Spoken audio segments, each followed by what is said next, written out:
Festiie fam, the time is now. Festival goers unite. Welcome to the Festiie Files, where we highlight the creative and inspiring individuals who collectively come together and provide the festival experience. So if you're watching this at home and you're just someone who attends festivals, whether you're someone backstage at festivals, whether you're a vendor at festivals, dancing on the stage, or the person providing the beats like this funky brother right here, we each play an integral piece and role in the festival community. My name is Desmond Beristain, CEO and founder of Festiie, the festival smart band.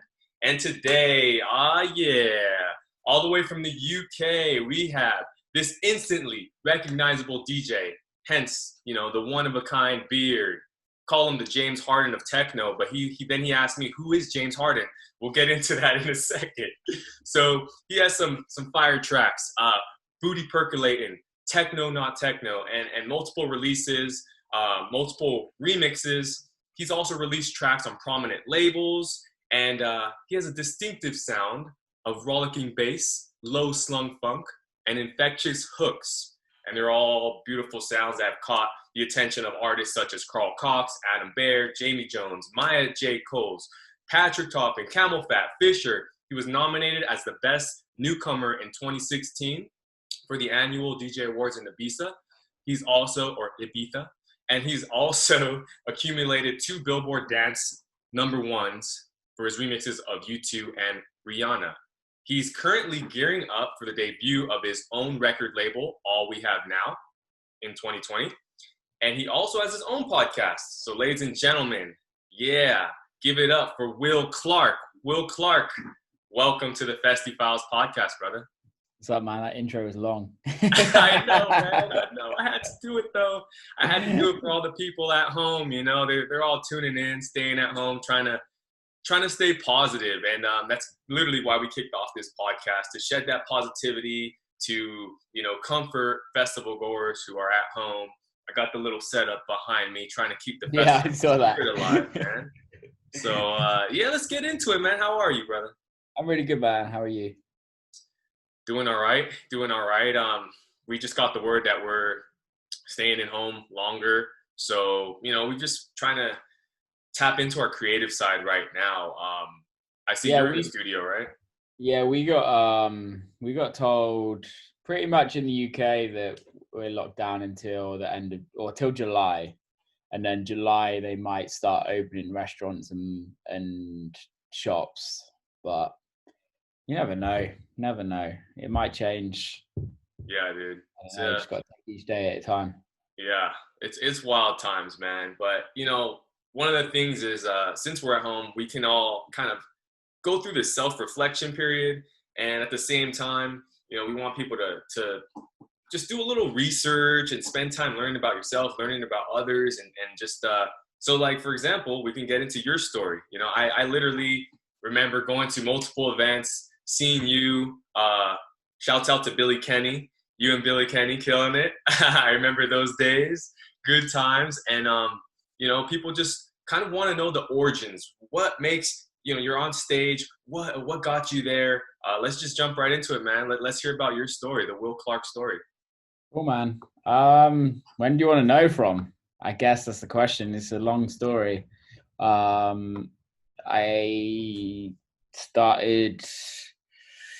learned how to properly DJ when I was like 13. Played my first show at 13. And just kind of carried on playing locally. Played some shows. I got one of my friends. I'm good friends with Sam Devine, who most of you will probably know, and if you don't, go check her out. She got a residency in Ibiza, I think it was 2006, and she asked me to come and play. I was 16 then, so I went out and played there. And then the year after, I was living out there. I think I did like 4 years out in Ibiza, 4 summers. And then after the summers in Ibiza, I did pretty well in Ibiza. I was pretty lucky to like have the opportunities that I had, but then I just realized that I just had to write music to get anywhere successful in music, really.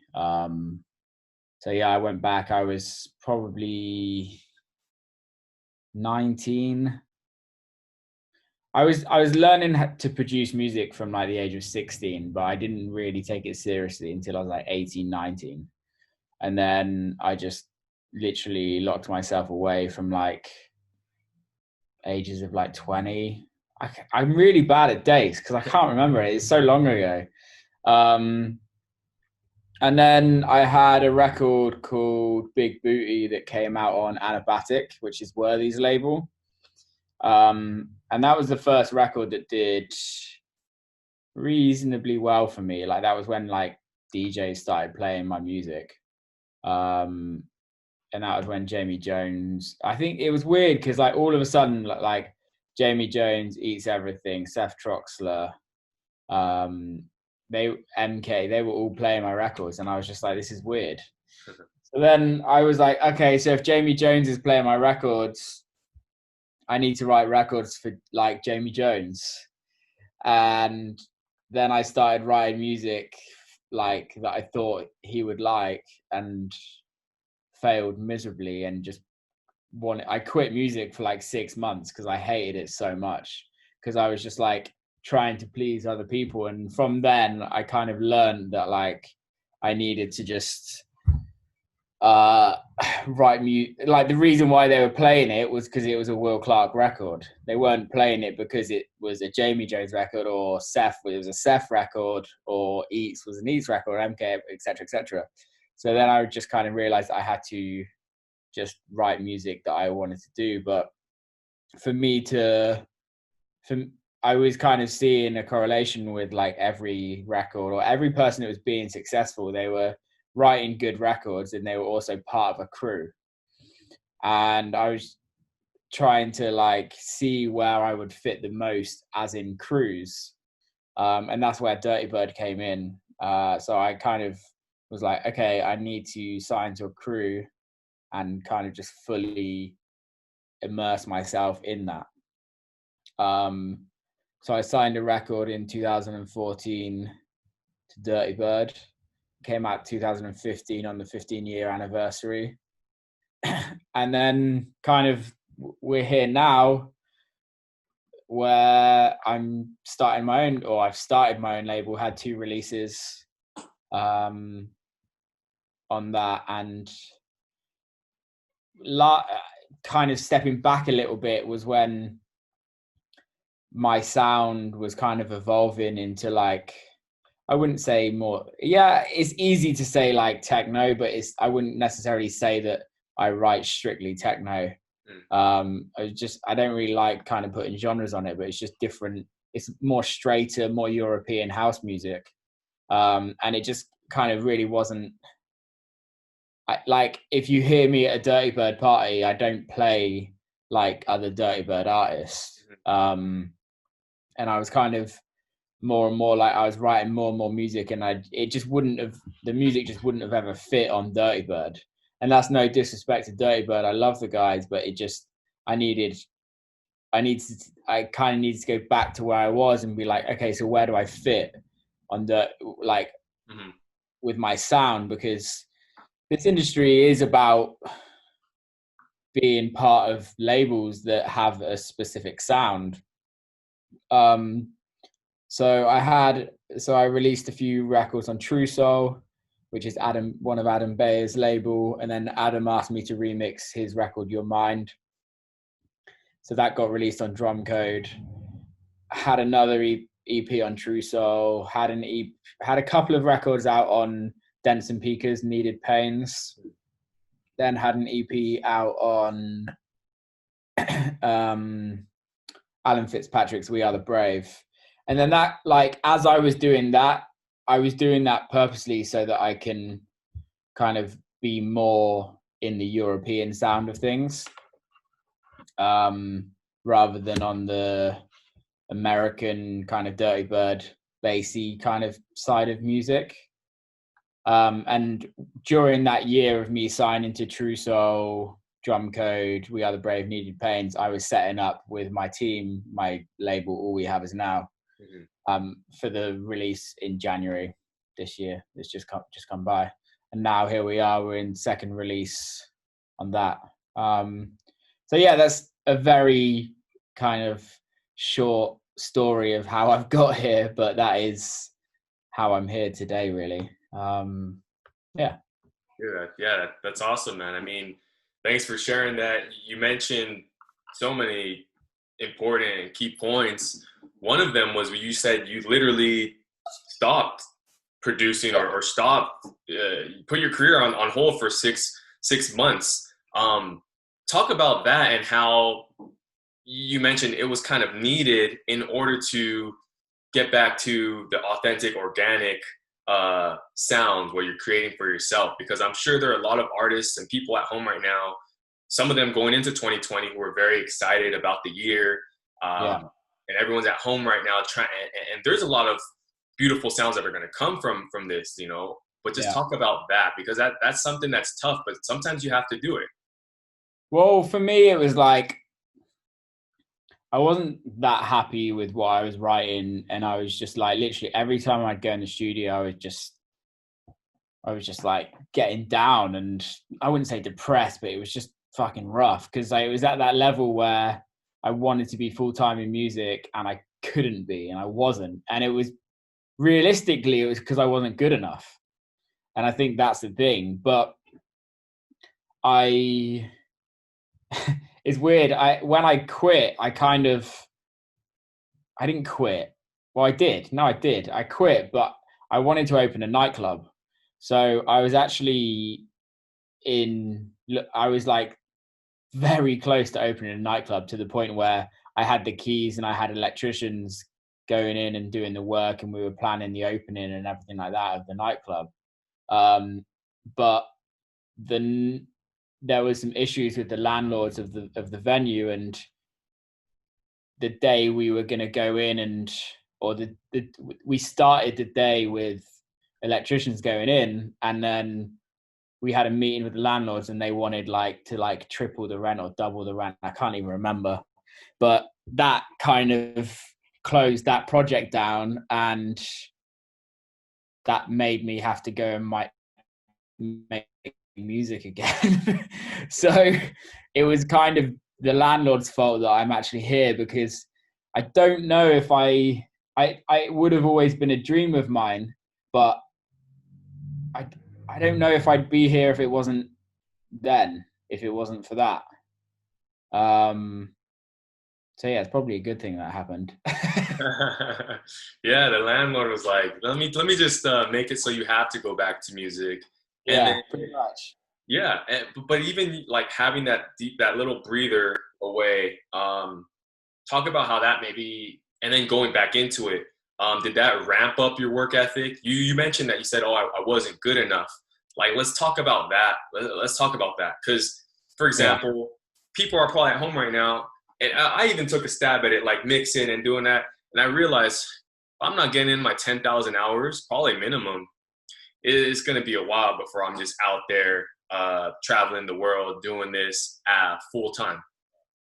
I think the thing is like, well, you have to 99% of the DJs that are working full time producing music. So the likelihood of just being booked on festivals, on clubs and stuff like that, just being a DJ and not producing music is, I could probably put I probably can't even name a handful of DJs like that DJing is kind of before production, if that makes sense. So for me, about not being good enough, it wasn't about mixing, it wasn't about being a DJ. I'd done plenty of years in Ibiza, like mixing at like 12-hour sets every single day. That wasn't ever the issue. The issue is just not being a good enough producer. And also being impatient, which is a killer, because nothing comes for you when you want it. It comes for you when you're not looking for it. That's how I found for me. I can't speak for anybody else, but the more and more I want things, the more and more it just doesn't happen until I get to the point where I'm like, fuck it, don't care anymore. But for me, it was like, okay, I need to give this music shot a really good seeing too, and I really need to crack on with it. So I think I split with my girlfriend and was like, right, I've got 2 years and I'm literally going to lock myself in the studio for 2 years. And I was working, I think I was working full time then as well. So I would literally wake up, go to work, go to the gym, and then go in the studio until from like 7 till 1, 2 in the morning, and then do the same again and again and again. And I didn't really see my mates. I didn't have a relationship for a good year and a half. And I just literally like produced. And if I couldn't write a record, I would write a load of ideas, and just every day I would just write something. Mm-hmm. And then towards the end of that, I think I signed that record to Dirty Bird, but then I wrote Booty Percolatin, mm-hmm. and that kind of pushed things on a little harder for me. But to be fair, like I still write nearly every single day, mm-hmm. and I kind of I don't think I'll ever be 100% happy. I don't think anyone will ever be 100% happy. But I think in the last year, since I have my new manager Ryan, who we've been working together just over a year now. Mm-hmm. Since we've been working together, maybe a bit before when I fired my old managers. So from like December 2018 to now, I feel like I've really like finally gotten a sound that I'm really happy with. And I know that I can generally on most weeks I can go into the studio and write something that I'm going to be really happy with. Don't get me wrong, you still get those shit weeks, but majority of the time you just kind of push through and then you get something. But I think the thing that I learned the most, you just like, I see it a lot. I get asked a lot, and I have no issues with it because I have a lot of people hit me up and be like, "Oh, how can I do what you do?" If you know what I mean, and then you kind of, it's just practice.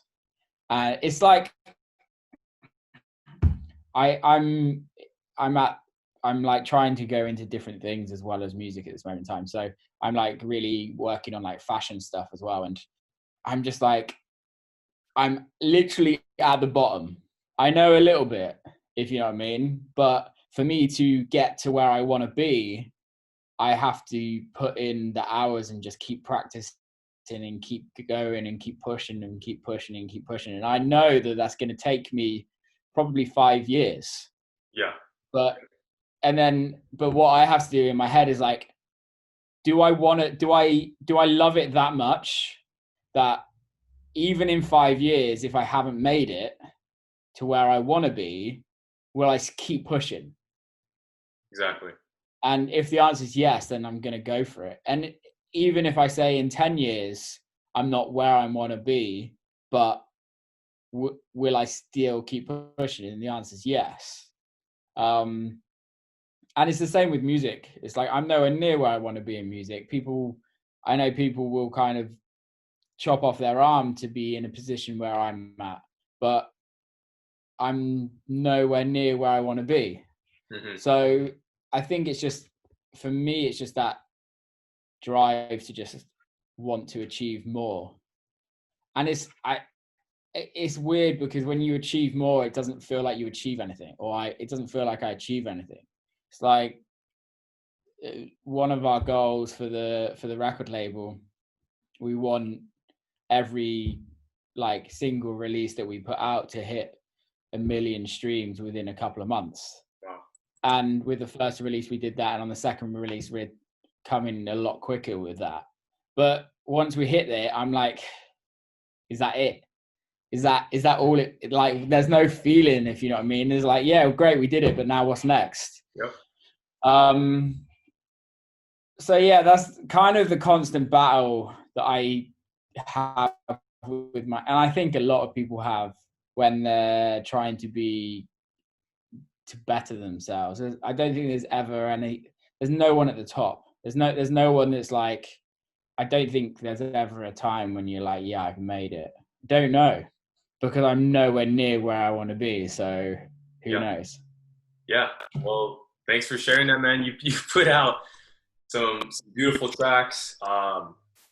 And it's very interesting that you bring that up. You bring up drive. You said drive. So let's quickly talk about that. Like, because pressure and drive tend to get misconstrued, right? And sometimes you'll feel like, man, did I put all this pressure on myself? But then that might actually just be your drive and not so much pressure, right? So maybe talk about those two.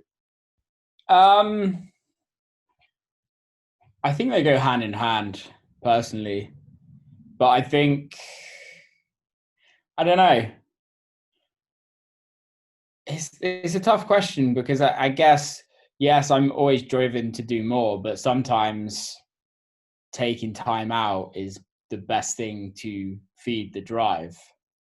But in the back of my head, if I'm not writing, I feel lazy. And if I haven't achieved something in the studio, then I feel lazy. So I guess it's just a battle that I have with myself. And I know a lot of people don't have that as well. I know a lot of people that are happy to take a week out, take a month out of the studio. But I fucking enjoy it. I enjoy being in here, and it's kind of sad because, like, I do obviously have a life outside of the studio, but realistically, 80% of my life is in the studio or touring. And also it's like, okay, Monday to Thursday, let's say I'm in the studio Monday to Thursday, like everyone else is at work. So what the fuck am I going to do? It's not like I can go hang out with loads of people, and I'm not one to just sit in front of the TV. I'm very like routined, and I guess my mindset is get in the studio and see what you can write. Yeah. And it's interesting you say that, because I really feel like most successful artists, and it's funny to even use that word, because you just mentioned it, like the milestone, you achieve a milestone, you smile about it, you know, you're like, cool, but then you're like, all right, but what's next? So that's what keeps a lot of these artists in the studio. You know, I have friends that are artists right now, and I know that if I pick up the phone and call them right now, they're in the studio. And just knowing that, you know, and being part of the community, that probably keeps you in the studio more so, right? Where you're like, man, well, if I'm not working harder maybe than the next person, you know, that I can't expect. Yeah, see, I used to look at what other people have achieved and question why they've achieved that and why they're getting that, and why can't I do that, and why can't I write this music? But I think that's where or for me, like, that's where my mindset will just go down and down and down. And that just becomes, you're comparing yourself to people, in the famous quote, comparison is the thief of joy. And I would lie if I said that I don't compare myself at all on occasions. However, most of the time I don't ever compare myself, and I don't necessarily want somebody else's career, and I don't necessarily want somebody else's records, but I do want to better myself as Will Clarke, the artist, and Will Clarke, the human being. And is that just a result of, your personal growth, right? Because maybe in the beginning when you mentioned, oh, I was making music and I wanted to satisfy maybe another artist or genre. And then now you're at the point where you're like, no, I don't need to compare myself, because at the end of the day, if I know that I'm putting in the work, then maybe not when I want it, but when it's supposed to happen, things will line up. Yeah, I think it's a mixture of lots of things. I think to start with, I wanted to please other artists, and I thought that would make me happy. And then I wanted to please management, and I thought that would make me happy. And then I realized that, like, this is like talking about old managements that I've had in the past. It's like they aren't necessarily the best artists. And they don't necessarily know me as a person or have that relationship with me. They just have their own goals and their own needs and their own financial gains. And I think what's happened is in the last 18 months, I've really just worked out exactly what I want and exactly who I am as a person and who I am as an artist. And I just want to have control over everything I do. And I think since really, like, it was like 2018 was literally, it was my busiest year, but I was the least happy I've ever been. Like, I toured the most, I earned the most money. Well, I grossed the most money. I bought a house. I bought a car. I moved full time in America. Well, I was kind of full time before, but I bought a house in America. Like, I was touring. I think I did 112 shows that year, but I wasn't happy.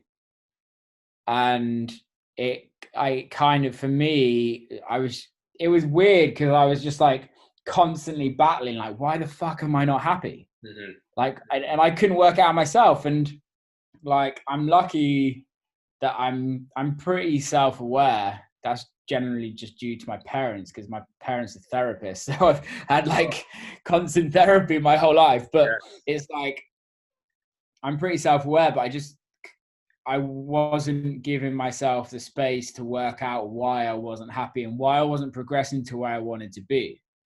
And I can't blame anyone because it was me.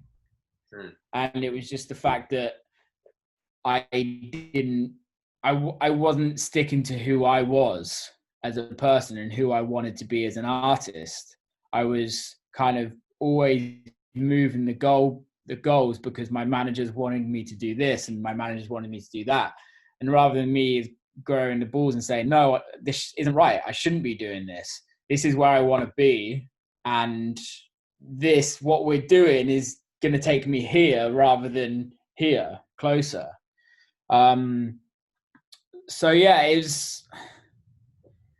I think what happened is when I left that management company, and that was the start of me being okay, I have to now I have no ties at all with anyone, and now it's just up to me, and I can't blame anyone. I can't say, I just can't blame anyone. It's all me. Yeah, and that was also the reason why I wanted to start a label, is because there's certain labels that work really hard for your records, and there's certain labels that don't work really hard for your records. And I wanted to be in a point where I know I'm going to work really hard for my records, and I know I'm going to work really hard for other people's records if I fully believe in them when I sign them. And that's all I can do. But if the record fails, if the record doesn't do well, the only person I can blame is me. And it's just very nice to be able to hold all responsibility. That's super interesting because, you know, that you're assuming that role, that you want the additional responsibility, as opposed to saying, well, if it doesn't do well, then I can point the finger at this person or this person or management. Yeah, man, that definitely tipped my hat off to you because, you know, there is that balance between taking it personal and understanding it's business. And then you just mentioned therapy as well. So talk about that, how when things would happen, you were just like, no, like, of course it maybe is upsetting, of course, but then you just kind of assume that role and you're like, well, you know, it's part of the business because the truth of this business, right, and the music industry is there's a lot of no's and you have to have a pretty thick skin, be able to navigate, you know, but standing up for yourself and then saying I'd rather have my own label, that is like a huge, you know, that's a huge stand. Yeah, I think it's just a part of the artist's career where also, like, on Dirty Bird, I'm never going to be as big as Claude Von Stroke. On Drumcode, I'm never going to be as big as Adam Beyer. I'm on Needed Pains, I'm never going to be as big as Denson Pika. On We Are the Brave, I'm never going to be as big as Alan Fitzpatrick. And as much as I love all of those guys and they're all my friends, but I want to be fucking bigger than them. And I'm not going to do that on their labels. Mm-hmm. I might have a record that's bigger than any of theirs, but the minute it's a label branded night, I'm not as big as them. Mm. And that's, and for some people, they're absolutely fine with that and they're happy with that. Which is, I respect that. I don't give a fuck what anyone else wants. As long as they're happy. And I know that for me to be happy, I want to be the biggest artist I possibly can. Mm. And that being the biggest artist possible isn't about financial gain. That's just that's the side of it for me. That's something that just comes with it.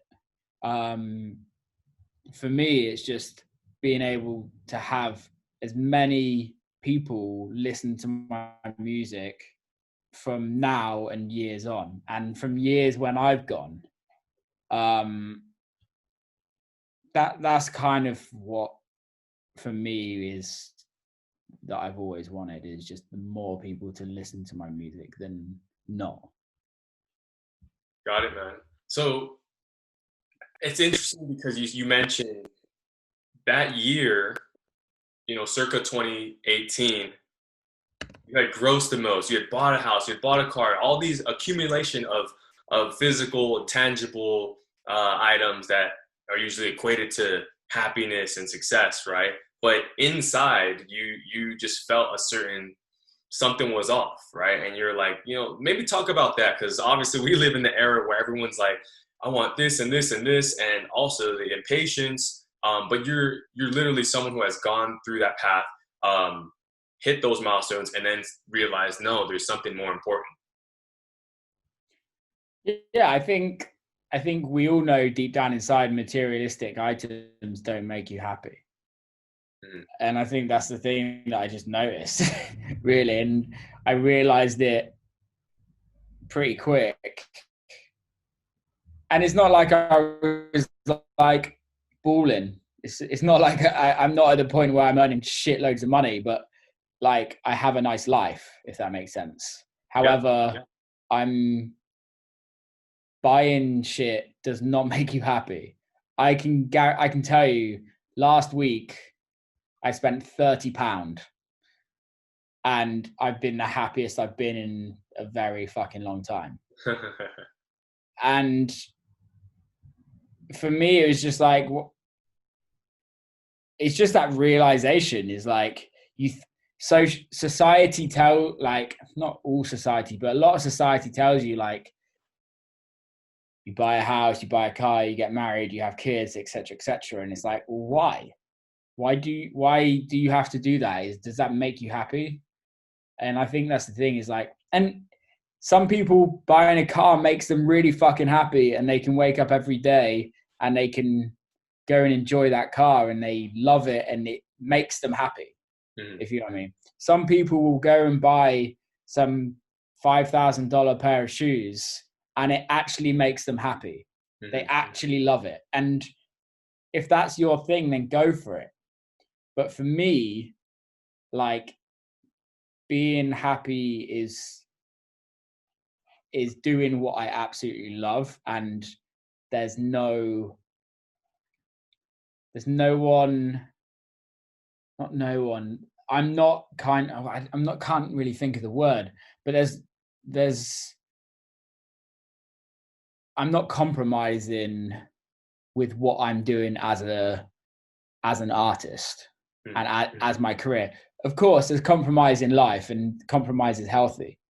But when it comes to artistry and my career, there's no compromise. Respect. You know, he just said it. You don't even have to be balling to find that, just to be happy. Dude, no one's fucking happy that's that wealthy. No one. Yeah. No one. Like, I know a lot of extremely wealthy people in music and outside of music, and they have just the same issues as you and I have.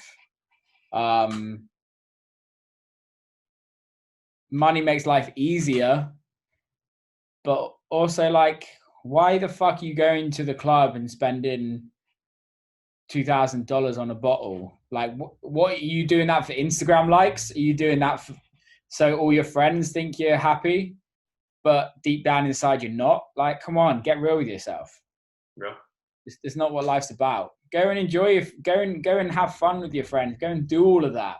But you have to realize is that happiness, you can't buy happiness, if you know what I mean. No one can. And I think people, when they start to earn more and more money, I think people realize that. Yeah. Hey, I mean, you realize that people were spending ridiculous amounts of cash at clubs, so you almost started a nightclub because you're like, man, if these people want go wild out here. But dude, you know, you are balling though. You know, you're the James Harden of you know, of house, of techno, of the funk. So last time I asked you who James Harden is, you're like, who? So I got to ask you on the record, do you know who James Harden is? I didn't until I Googled it when you said. But again, like, I'm English, so I've only been to like a Pistons game because I live in New York. I live in Detroit, and I've been to a Knicks game because I used to live in New York. Yeah. But I couldn't name any single player. Well, there you go, man. He has the beard, you know, and he's. Are you left-handed? Because James Harden's lefty. No, I'm right. There used to be a baseball player called Will Clarke. Clarke. The pitcher. Yeah, he was a pitcher. I forgot his name, but Will Clarke. Oh yeah. I think it was Will Clarke, the pitcher. Let me Google it. Will Clarke, baseball. Is that who he was? What's the story behind the beard, man? How long? How long? I had it for like 6.5 years, I think. Oh, okay. Yeah, it's not going anywhere. I was gonna do it. My parents, they own a charity, like a mental health charity. And I was gonna do it to raise money for that. And I grew it the deal was I was going to grow it for a year and then cut it all off. Mm-hmm. And I grew it. And then that was during the time when I started to become like a little bit more like known in music. Mm-hmm. And I had all the press shots done, and I had a beard in the press shots, and I was like, I can't shave it off. Like, this is me now. Everyone knows me for me. I do generally think having a beard has helped my career, which is weird to say. It's fucking crazy to say, but it makes people recognize you to a certain extent. Yeah. You said it's brand building. You just meant like brand building is, you've seen it. It's huge in the music industry, in the festival community, and even yourself. You said you've been dabbling with fashion, right? That I feel like that also goes into brand. Maybe you could speak about that and how you know, you drew interest to that, and you also at the same time are just willing to learn, right? You just said it might take 5 years, but oh well, I'm gonna learn it. Yeah. For me, like fashion is just, I've always been into fashion, probably since I was 12, 13. Always been into it, and always like, when I was younger, I used to like save up and like buy nicer clothes, and was kind of more into like the purchasing and wearing. And then I started like a clothing brand myself, which I like designed everything and got it all made in China and kind of did all of that. And I closed it down because it just wasn't really what I wanted to do. And I want to just go more into like super high end fashion. It's something that I just find so appealing. And to like, it's more so the work that goes into the items, like the quality of the clothes. It's like the difference between a $30 t-shirt and a $150 t-shirt. I know it sounds crazy, but the workmanship on that $150 t-shirt compared to the $30 t-shirt is just on another level. Or like a jacket, like you could a $50 jacket or $1,000 jacket. Just the like process of that. It's kind of mechanical, right? It's kind of like clock, like how amazing like a clock is or watch is. And it's I kind of have the same passion about clothes, where I want to create something where somebody will like pick it up and automatically wear it and be like, oh fuck, this feels unreal. Like this is not what I would usually get down like on a high street store. And I think for me, I don't hate, that's a strong word, but I'm not usually into the like using the word brand, but I don't know what else you can kind of Design. talk about. Like, I don't know how you can explain it, but I want to build a community around super high-end fashion for me, and I really don't think it's going to cross worlds. I know like my fans are generally like 18 to 27-year-olds, if you know what I mean, and I don't think that demographic is into super high-end fashion, if you know what I mean. I think a lot of people want a logo t-shirt and to buy it at a festival and crack on and love it, if you know what I mean, and show all their friends about it. And so I think for me, it's about actually starting something completely new. And yes, of course, I'm not going to hide that I'm doing it. However, I'm not trying to get my fans to buy. I'm just literally being like, this is what I'm doing.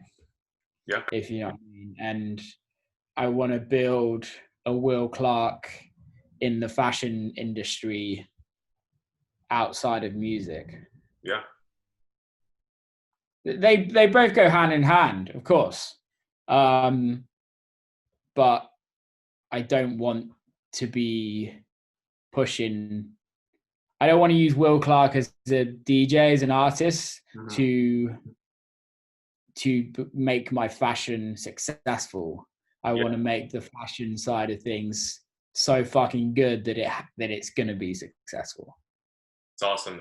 You seem like you're a man that like you appreciate the processes, and then accepting those challenges, right? So you've already kind of set the parameters. Like Will Clarke is the DJ producer isn't the head-on ambassador, of the brand or the cross collaborations. You want to create something that on its own really just stands, and you're okay with assuming that, once again, assuming that role, assuming that responsibility. And for all people at home right now, that's something that we should all explore, right? Our creative side, any ideas we have, and then just go out there and try it. Even if it's completely different field, you can always find ways to find little intricacies and nicks between two different sectors. But yeah, you got to try things. And talk about that. Talk about, you just mentioned your parents are into mental health, they're therapists, and right now therapy it's funny because I see a therapist. I know people that see therapists, and it's kind of like taboo. But the truth of the matter is, like, mental health is a real thing, and it doesn't matter. You just said it. If you have millions of dollars, millions of pounds, or if you spent 30 pounds last week, like, we all have to deal with mental health. And maybe you could shed some light on that, because people are at home right now, and honestly, people are depressed because they can't go to festivals. Some artists may be depressed because they can't travel the world and play at 100 festivals. Speak on that, because regardless, self-care, and at the end of the day, when you're spending, like, you spend a lot of time in your studio, you're with yourself, so you need that relationship with yourself to be healthy. I think the way to look at therapy is like some people go to the gym. So, like, what do you go to the gym for? Do you go to the gym? You go to the gym to get I go to the gym to keep fit and healthy physically, so that I know I can go run half a marathon and not die, if you know what I mean, or I can lift this amount of weights, or I can do this, or whatever you go to the gym for, whether it's to look good naked, whatever it is, if you know what I mean, that's what you go to the gym for. And I think therapy is the same way, but for your brain. It's to make your brain healthy. And I think the brain is the one thing that we all have and we all need. And sometimes we need our brain more than we need physical brain health, more than we need brain health more than we need physical health, because the power of the brain, the mind over matter kind of saying, is so much more powerful than your body. Mm-hmm. If you have that strong brain, if you have that strong will, even if you can't lift that weight, you're probably going to lift that weight. But you have to have that. It's like that positive mental attitude. It's like, if every day you wake up and like tell yourself or compare yourself to somebody else, or tell yourself you're not good enough, you're never going to be good enough. Mm-hmm. One of my really good friends, she's in the process of like learning to produce at the moment, and like I have a conversation with her every day. She's putting the hours in. She's going in the studio every single day. She's like, I can't write anything. Like, everything I sounds shit. Why can't I write this? Why can't I do this? And it's just like, it will come. You just have to keep practicing. But that mental will to keep going in there is what everyone needs. And I think it's the same with depression. Like, people are depressed. People are depressed, if you know what I mean. Mm-hmm. And there's depression and there's actual depression. And I think everyone has some sort of depression at some point in their lives, but it's whether or not you can kind of come out of it. And some people can, some people can't. And that's when you kind of need help. I think for me is being able to know when you need help and being able to accept help. And being able to get to the point where you know you need help and you got to get off your ass and go and get help, because majority of the time, no one's going to help you, because it's kind of weird. Like, it's like that situation when we all have that girlfriend or boyfriend that all of our friends can't stand and don't have a clue why you're with them. And they tell you every time, but you have to work it out yourself. You have to learn the hard way. You have to go through the shit year of being with that person to then be like, I'm so done. I can't deal with this anymore. And then you finally finish it with them. All your mates are like, fucking told you so. And then you're like, oh, I should have done this ages ago. Mm-hmm. And I find it's the same with mental health. It's like, it will take time. Everything takes time. And if you're really depressed, sometimes you're battling with it for the rest of your life. But I think it's also acceptance that you're gonna battle for it, and you're gonna actually go through it, and you're gonna put up a fight with it, and you're gonna get out, and you're gonna work on yourself. And yeah, some days you're gonna wake up and you feel shit, if you know what I mean.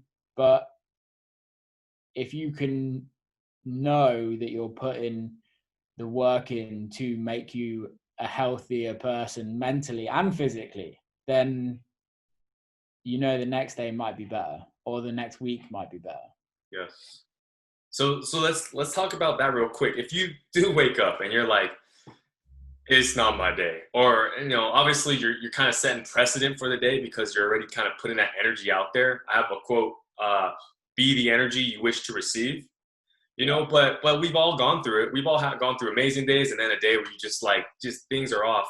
What would you say, or what would you do to kind of just make it through that day and try to find some positivity throughout that day?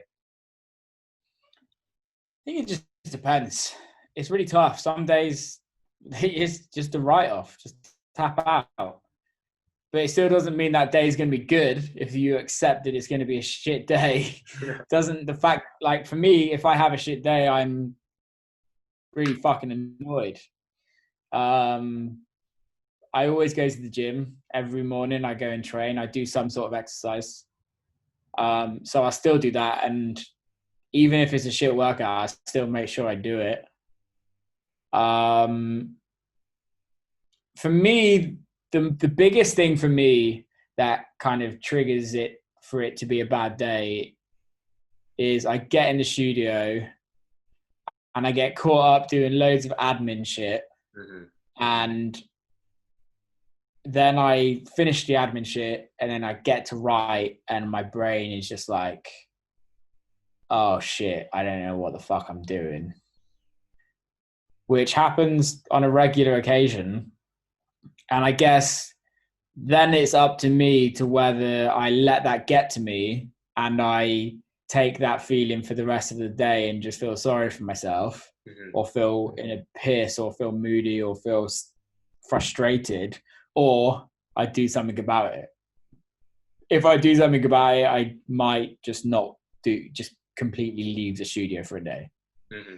And come back to it the next day. Or I might go on YouTube and just watch a load of fashion things. Yeah. Or watch a load of food things, if you know what I mean. And then go, okay, I can't be creative by writing music, but let's write some ideas down, or let's just go and research a load of fashion stuff, or let's go and research what I'm going to cook for dinner tonight, and I'm going to make something so fucking good at dinner tonight that I can be like, I bossed it. That's kind of what I do. And then some days I'm just like fucking awful to be around, and whatever anyone says is never going to make anything better for me. It's just, I've just got to fucking get on with my day and go to bed and crack on. Yeah. Yeah. And the people around you, do they just, because I feel like your inner circle, they know your energy. So if they're, oh, what's happened, one of those days that they don't maybe take it as personal. They're like, hey, we gotta just give them his space, let him get through it. And then boom, the next day starts, and hopefully it's different, right? Yeah, totally.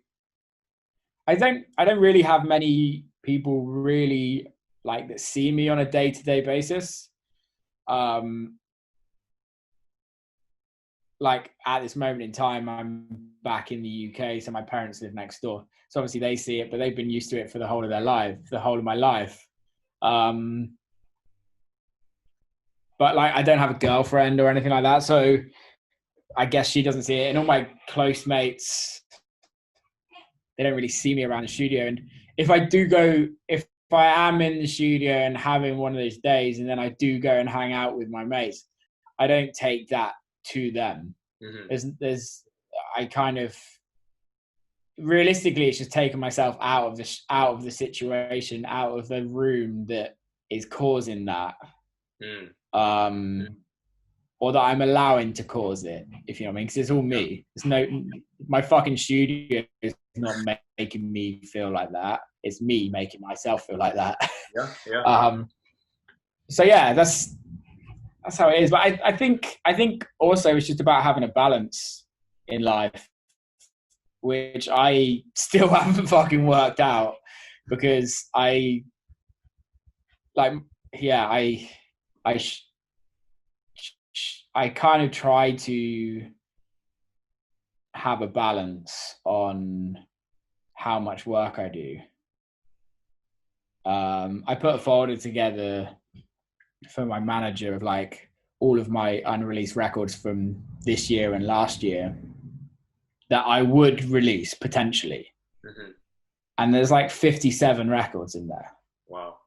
And I'm like, well, that is enough to like warrant that you can have a day off or a week off. But then I have that day off and I feel awful. So I'm just like, I have to get fucking back in it. So yeah, I don't know. I don't know what that is. And I hope maybe one day that I can do that and I can give myself some time off and feel good about having that time off. Exactly. But I'm not there yet. And you just mentioned it's that constant ebb and flow, constantly checking in with yourself, constantly just assessing, making sure that, you know, you are trying to find balance. And, you know, hey, we all get caught up in that where we really want something to happen, so our passion kind of pours out of us. But you know what? If someone's listening to this, they're probably inspired by you sharing your story. And you also have a podcast, so let's show some love to let's talk about your podcast real quick. A couple more questions, but what's this podcast you got going on, the Will Clarke podcast? Yeah, so I started it. So I used to have a podcast called The Barbershop, which was just like a mix show. I did that for 4 years, which was doing really well. But I just didn't really enjoy doing it. I got to the point where I was just like, this isn't what I want to do. I don't like doing mixes. It just annoys me. I'd rather mix in a club and that's it. But so I stopped that in November last year. And from that, always wanted to do a conversational podcast. And I was just like, literally for like 4 or 5 months, I was like, what the fuck am I going to call it? Because I didn't want to have it like, I didn't want it to be a cliche podcast where it's like this. Like every podcast is the same. I wanted it just to be me sitting down with mates and people that I find like really interesting. And that kind of just, it took me ages. And then I was like, I recorded the first episode and I was like, I'm just going to call it the Will Clarke podcast. It's just easy. So I started that. It comes out every Tuesday. And it's just me sat down with a friend or a fellow creative person, whether that's music, food, business, anything really, athlete kind of stuff. And you can find that on iTunes and Spotify. Awesome, man. Awesome. And then how can we find you in other ways? So Instagram, what's your Instagram, maybe website, and then what do we search on Spotify and Apple Music as well? Instagram is at DJ Will Clarke. Spotify is just Will Clarke, Clarke with an E. Website, djwillclarke.com. But if you go to Instagram, everything's there. Or Twitter is at DJ Will Clarke as well. Awesome. Well, thank you for stopping by. I mean, honestly, it's really cool because we got pretty deep today. And I think that's one thing about the Festiie podcast and the Festiie Files that when I started this, I was like, let's just have fun and talk and be positive. But then part of that is talking about the things that we don't normally talk about, you know, the things in the community or the things that we each go through on a daily basis that aren't being brought to light. So thanks, Will, for shedding light on that, mate. And I think it's just about being real, isn't it? Yeah. And I don't mean that in a cliche way. It's like, of course you can have fun. And this has been I fucking really enjoyed this podcast, if you know what I mean. It's been a good conversation. I know it's mostly been me talking, but I think it's like, I don't think people want to hear the fluffy shit all the time. I think people want to know that you're also human and want to relate to you in the human side of things. And I think by having longer form conversations, that's how you get there. Like you and I in public would probably have never had a conversation this long, if you know what I mean. Exactly. Like, and when was the last time you had this a conversation like this with your mates? Like, it's very rare. Like, we generally just have like very different conversations. Yep. I think these types of things are important, man. For sure. And it's like you said, especially, you know, for the community right now, like we all love festival community, music culture. What do you see happening in the future? This will probably be our last question. Maybe shed some light or positivity on the future so that we can all feel good. Like, because it might be 3 months, 6 months, a year, but eventually we will be back at events, right? Having a good time. Totally. Yeah. I really don't know what is going to be planned for the future. I'm working on a few projects at this moment in time, which will allow artists to earn income from doing live streams and things like that. I'm kind of working on something at this moment in time. I think a lot of it is about building communities now. And I think a lot of artists have realized that, and I'm only talking from the artist side of view. A lot of artists and venues and promoters are like, we only rely on shows. So how can we make an income if the shows aren't there? Because don't get me wrong, I'm 100% for, like, I 100% can say that there will be clubs open and there will be festivals open again. 100%. That might be naive of me to say that, but I'm pretty 99% sure that that's going to happen. But for the music industry is called the music industry because it's a business. And if you, as an artist, only have one stream of income, or of like reasonable income that you can actually earn a living from, unless you're writing pop records, like if you're in like underground dance music, you're not really earning any money at all from streams and music sales and things like that.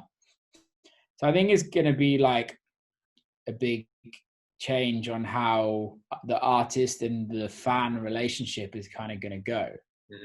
I think some really cool things that I've seen that's kind of coming up, where like artists can do like a ticketed live stream show, where you could buy, obviously it's going to be cheaper than a club ticket, but you can pay, let's say $10, and I will do like a live show for you. And there's only like 100 tickets that go, and that will be like, no one will be able to see that again. And I think the exclusivity of that, I think, will add value between the artist and the fan, because anyone can do a live stream. And I don't know if you've listened to any live streams or anything like that. I haven't done any, and I won't. But I think it's turning music into a throwaway culture even more.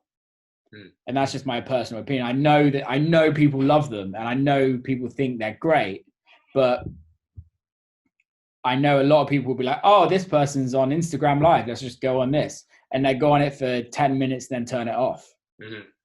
And I know on YouTube, like a lot of people go on live YouTube and watch YouTube stream and be on there for like half an hour. It's like, you don't go in a club and pay $40 to go in a club and then leave after 10 minutes. Of course you don't. So I think for me, it's just about creating something that you're giving an experience that has value. Because let's be honest, everyone has to eat, everyone has to earn money. And I know there's also an awful lot of people that don't have jobs with like obviously with the clubs and restaurants closing down. And I think this is a real time, like it's very different in the UK, because yes, of course, people earn money through jobs, through the service industry, but it can be a career in America. Like we don't earn that much money if you work in a restaurant or if you work behind a bar. It's not great income at all. But I think it's going to change a lot of people's views on what they want to do in life. And really work out exactly what they want to do in life. I've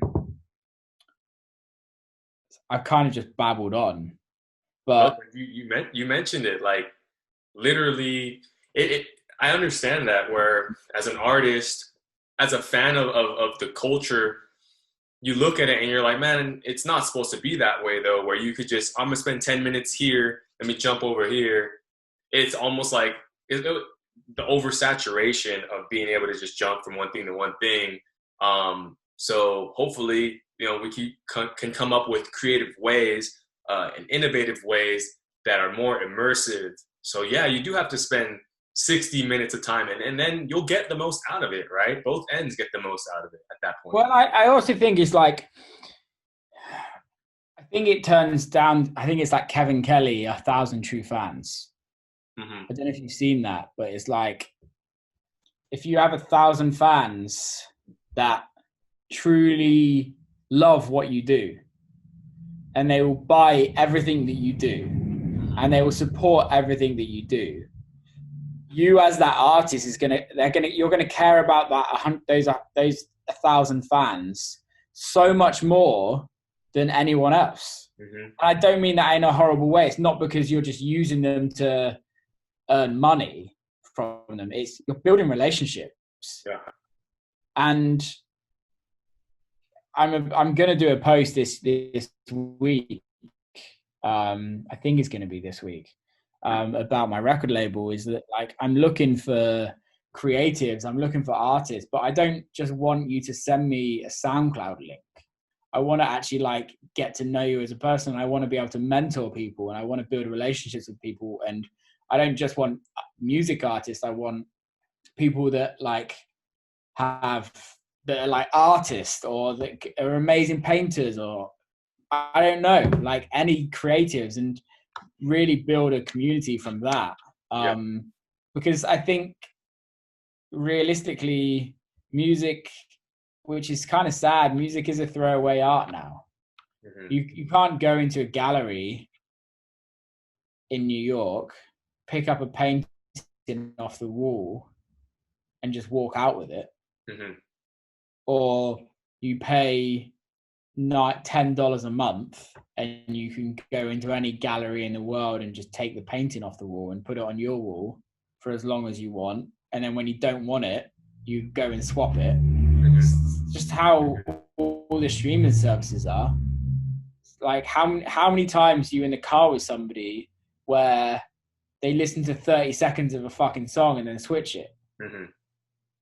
Or an artist has got an album and somebody's listening to the album and they listen to 3 songs of it and then turn it off onto it and move on to something else. And this is not me moaning about people doing that, because it is what it is. But for me, it's about adding value, giving value to your fans and to the people that really like what you do, and making it special for them. Yeah.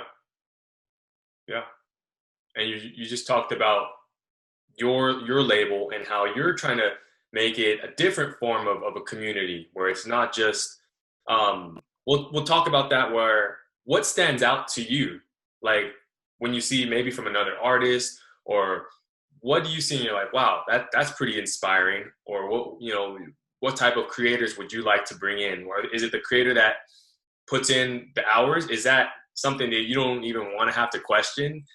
Work ethic, talk about that. What do you see and what stands out to you? I think you can just tell when somebody wants it. Like I've become kind of friends with a guy called Tommy Farrow, who's like a brand new artist. I don't think he's had any releases yet. He's got a couple of releases coming up on some other labels, and he sent me his records and I listened to it and I was like, damn, this is really fucking good. Like I can hear his influences, but he's not trying to be anyone else. And I think that's the thing that I look for, is somebody that's actually trying to be an artist, not trying to copy. And don't get me wrong, we all have to copy at some point. We all take influences at some point. But for me, it's like, if I can see that you're original and authentic, I don't want you to sound like me, because you're never going to sound like me. I want you to sound like Desmond, if you know what I mean. I want you to sound like you. Yeah. And we kind of owe it to ourselves, right? Like, be your authentic self. That's it. That's the best version of yourself that you can offer, is the best version of yourself. So, man, this has been great. Thank you so much, everyone. You can find him at DJ Will Clarke, Festiie podcast. Super appreciate it. Good time. Definitely have to do this again in the future. All righty? Cool. Keep it up, man. Keep safe, and I'll catch you soon, all right? Thank you, everyone. Peace, love, unity, and respect. Festiie Will Clarke signing out.